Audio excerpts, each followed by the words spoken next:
Tapi yang jelas kalau aku jadi Denny Sumargo, aku tidak akan mau tes DNA yang kedua. Kalau aku ya. Kenapa? Karena menurutku tes DNA yang pertama itu sudah valid dan jelas. Nggak mungkin itu palsu.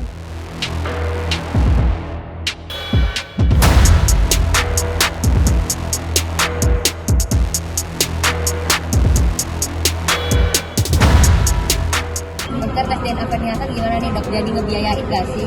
Enggak sih untungnya. Jadi sebenarnya kan itu kan di podcast kan gertakan lah ya sebenarnya ya kan. Karni Hasan kan bilang mau tes DNA. Jadi pada waktu di podcast tersebut saya tanyain dengan serius, mau beneran atau enggak? Kalau mau ya aku bayarin. Untungnya dijawabnya enggak ya. Sebenarnya kalau misalnya dia mau ya udah aku bayarin, tapi kan eksklusif dong ya kan, diputarnya di bawah aku kayak gitu. Tapi dia bilang nggak mau, dan tadi pengacara dia kemarin datang, dia bilang akan dilangsungkan di Singapura, mau bayar sendiri gitu. Ya udah bagus juga lah aku bilang. Kalau apa nih? Tawaran gitu. Baik bantuan dari dokter. Oh mungkin pengen netral kali ya. Sisi positifnya aku ngeliat pengen netral.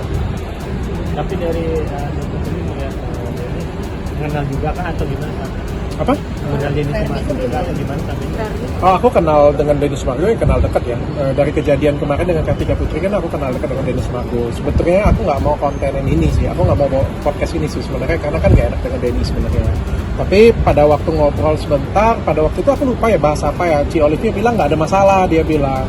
Oh ya sudah, kalau aku bilang kalau nggak ada masalah aku bawain, aku bilang, dan aku bawa juga coba independen, aku bilang. Aku nggak pandang teman, aku juga nggak ada permusuhan, aku bilang aku coba sebagai host membawakan dengan gaya aku seperti biasa, gitu aja sih sebenarnya. Sama Karninya sendiri dokter kenal gak sih? Tapi yang jelas kalau aku jadi Denny Sumargo, aku tidak akan mau tes DNA yang kedua. Kalau aku ya. Kenapa? Karena menurutku tes DNA yang pertama itu sudah valid dan jelas. Nggak mungkin itu palsu, nggak mungkin itu dimanipulasi. Kalau aku jadi Denny Sumargo, aku tidak akan mau tes DNA yang kedua. Untuk apa? Ngapain? Kayak misalnya aku ngomong ya, aku berseteru dengan Kartika Putri, mau nggak di sidang yang kedua? Ngapain?